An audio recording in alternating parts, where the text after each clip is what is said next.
over his father's small and failing truck business and turned it into a multi-million-dollar logistics company. As CEO and chairman of New Breed Logistics, DeJoy spent decades working with the U.S. Postal Service and companies like Verizon and Boeing. In 2014, he sold the company to XPO Logistics for $615 million, where he served as CEO for another year and change and on the board of directors until 2018.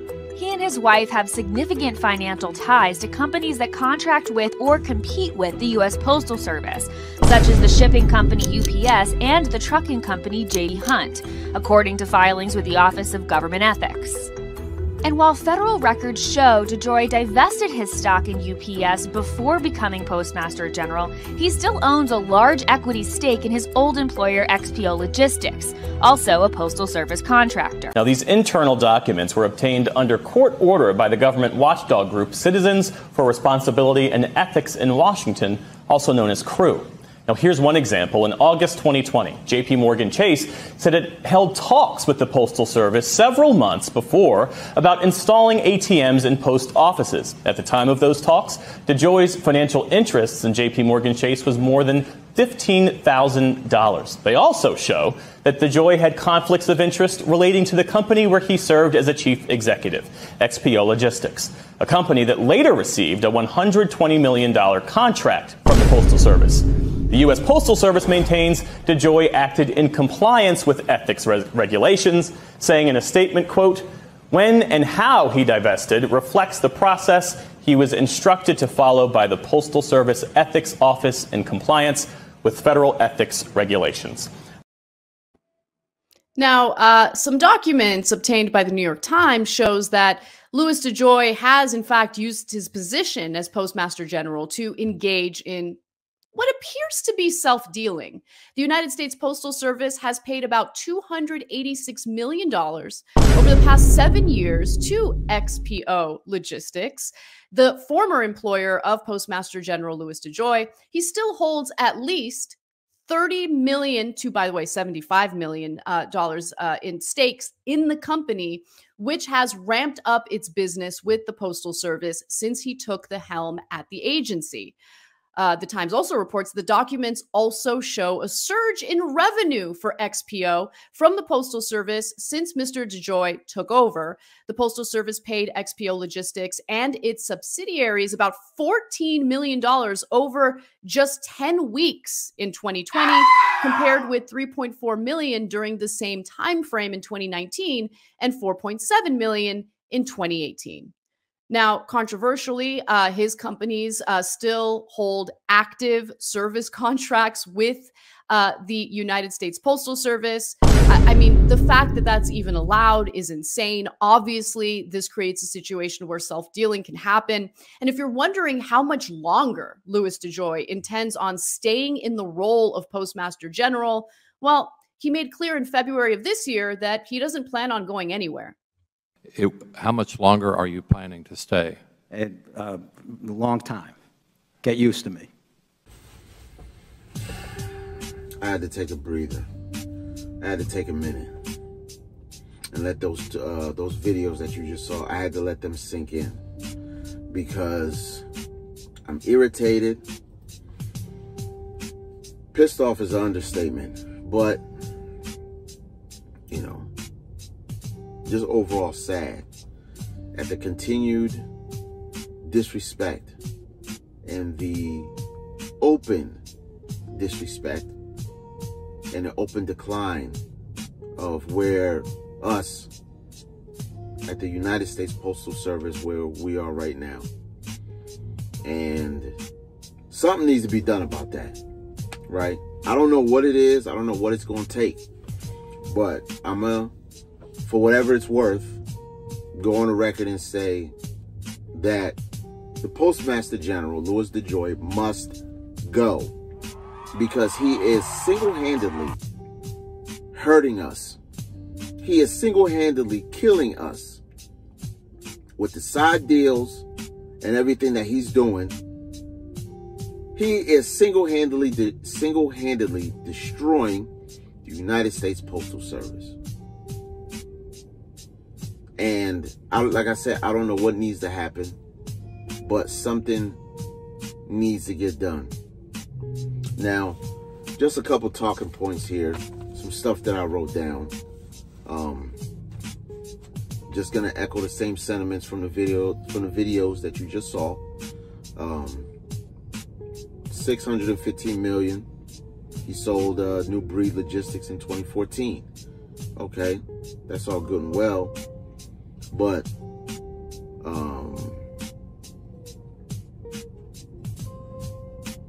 over the past 7 years, 286 million. Over the last 7 years that the Postal Service has paid directly to XPO and its subsidiaries. That's unacceptable. $286 million. You know, a wise man told me a long time ago, he said, if you want productive employees, you have to constantly reinvest in them, you know, so they feel appreciated and you can get maximum effort out of a happy employee that's well treated. We are a government agency, ladies and gentlemen. We are a government agency. No other agency is going through what it is that we're going through. And I feel for my brothers and sisters out there in Charlotte who are demonstrating or demonstrated. I don't know if it's still going on. Just asking for better pay, safer work conditions, get rid of the hostile work environment, respect, and dignity. And all of that has transpired under the leadership of the Postmaster General. You have contractors that's doing our work. Me personally, you already know how I feel about this. If anything, if it's postal related, it should be done by us and exclusively us only. Woo! Nobody else. Because after all, that's how all the other government agencies run, right? You don't have contractors doing IRS work. You don't have contractors coming in and doing Secret Service work. It's solely the appointed people, that's it. Even down to the people at Congress in Washington, D.C. You don't have contractors operating on their behalf. It's just them. They're the ones that are appointed, and they're the ones that's in those seats, and they're the ones that do the job. And I feel as though it should be the same exact way here. I just feel like everybody is eating off our plate, and it's not fair, and it ain't right. $286 million over the last 7 years. You know where that $286 million could have went? It could have went to better pay. We could have had better and newer equipment a lot sooner. You know, the post office, we match in the thrift savings. I believe it's up to 5%. Hey, $286 million. Why not bump it up to about 6, 7, or maybe even 8%? Because what that does, it creates an incentive to curb the retention rate. Maybe people would want to stay, you know, giving people another reason to want to stay here long term. Those are the kinds of investments that keep people where they're at. And it's not happening. Instead, he's putting his money in his back pocket. Between him and his wife, they divvying it up however they do it. And meanwhile, us, the people on the ground floor, you know, boots to the ground, laces all the way tied, we're the ones that's suffering. All right? You don't see IRS and tax people demonstrating, saying that fighting for better pay and safer work conditions. You don't see the IRS people do that. You don't see the government, the Secret Service people. You don't see them doing that, or any other government agency. We're the only ones that's getting treated like a doormat. When you look at all the other government agencies out there, we're the only ones that's getting treated like a doormat. And it's not fair. And it's not right. And something needs to be done about that. Okay? Something definitely needs to be done about that. Because we're getting the shaft. all over again. And it's not fair, you know. And like I said, I'm just going to go ahead and say it anyway.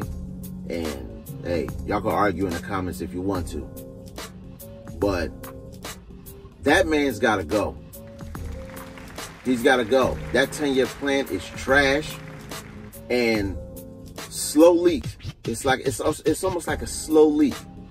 That money is just coming up missing or whatever. And it's ridiculous. It's ridiculous. You know, even up to they paid them. The post office has paid XPO and its subsidiaries about $14 million over 10 weeks in 2020. 10 weeks. That money could have went to people's retirement. You know, a better investment, like I said, percentage-wise. We're at 5%. Bump it up to like 7 or 8. It wouldn't hurt. But how he's going about it, he's really screwing us over. And I'm going to tell you a story, right? I went to a station once. I'm not going to say where it's at, but I went to a station while I was working, and when I pulled up into the station, it was raining that day. I had an 11-ton. I pulled up to the station, and when I pulled up to the station, I went in through the lot, and I backed up and everything, went up on the dock, opened the back door of the truck, and I went inside just to introduce myself and let them know that I was here for the closeout. I walked in the station, and bruh, what I seen didn't make no sense at all whatsoever. It was waste baskets, it was tubs catching the water that's falling from the roof. Why is that? You had big, tall trash cans, you had tubs, the little waste baskets that they have in the bathrooms, all spread out throughout the office to catch water because it's dripping on the roof. Why is that? Why not reinvest in us? Why not reinvest in the people that make it happen every single day? The carriers, your clerks, your drivers, your mail handlers, your maintenance crew. Why not reinvest in the people that actually make the shit happen? But nope. They want to fund their pockets and fund their vacations and give themselves raises and stuff like that. It's a conspiracy. And I think they all need to be put in jail because of what they're doing to this government agency. It's not fair and it ain't right. So, I don't know what has to give, but in closing, I don't know what has to give. I really don't. But I'm not happy about this at all. I think it's wrong. And we shouldn't have to fight and beg for dignity and respect.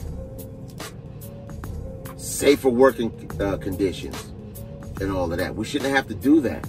You got guys down at my plant whose cars are getting vandalized while on postal property. Why is that happening? Why is that happening? Is it because the gates don't work?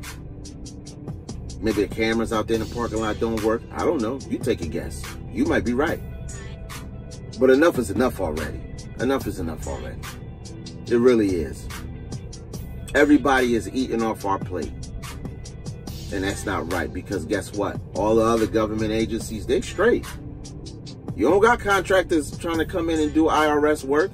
That ain't never gonna happen. But why we get treated like that, though? That's the question. Why do we get treated like that? Why are we just expected to just lay down and let the contractors come in and just do whatever they want and just run rampant? Why? Because they have a tractor and a trailer. That's it. Meanwhile, postal employees like myself, we got to get fingerprinted, background checked, 10 years worth of work experience and everything. It's ridiculous. It is so ridiculous. And something needs to be done about that. So, Y'all go ahead, man, and let me know what y'all think in the comments, man, because I'm not a happy camper at all, because I feel for my postal brothers and sisters out there. I really do. I feel that. When I put this on, this emblem right here, I wear this with dignity right here. When I'm in the truck and I'm driving, you look out your rearview mirror, you see that blue bird on the side of that truck, you wear that with pride right there. And I take it seriously. And my postal brothers and sisters, we need better. We deserve better. We earned it. So, y'all go ahead and let me know what y'all think, man. Am I bugging out? Feel free to let me know. I'm just passionate about this right here because of what this company has allowed me to do for me and my family, being head of household and things of that nature. It was rough for a second, but until I came here, it made things a little better. It made things a lot better, as a matter of fact. And I know, and I want this right here to continue to make things better for you and your family, because y'all deserve it at the end of the day. So, y'all have at it, man. Let me know what y'all think, man. Save the post office! Save the post office! American Postal Worker Union employees now say enough is enough after dealing with months of staffing shortages and what they now call a toxic work environment. Our chief political correspondent M. Withrow spoke with protesters in Uptown and explains what changes they want made. We demand respect and safety. Some United States Post Office employees are at their wits' end. 6 days a week, one day off. That's not enough time for you to even have time for yourself. That's Peaches Pinto, a postal employee who says due to severe staffing shortages, she's forced to work overtime, all while being treated poorly by post office managers. They don't respect who you are as an individual. We feel like we're just the help. And it shouldn't be that way. Mark Dimmenstein, the president of the American Postal Workers Union, says the severe staffing shortages in post offices across the country have led to toxic work environments, a higher turnover rate, and eventually trickle down to the customers with slower mail delivery. The working conditions are horrible. People aren't going to stay. There's tremendous turnover, which exacerbates the staffing issues, which exacerbates the substandard service issues. A 2022 audit report from the USPS Office of Inspector General said USPS new hires had a turnover rate of almost 60%, which is an almost 20% spike from the turnover rate in 2019. The two main causes cited in the report were lack of respect from supervisors and too many hours on the job. Save our post office! Dimmenstein hopes the nationwide postal protests will instrument change and lead to more postal workers hired and a more positive work environment for current employees. We deserve respect. Postal management really has to address not just the hiring issue, but what we call the retention issue. And when that's fixed, and that comes down a lot to the working conditions, then people will stay longer, and that'll help on the staffing side as well. I reached out to the United States Post Office for comment or response to these allegations made by employees, and they responded with a statement saying, quote, "We respect our employees' rights to express their opinion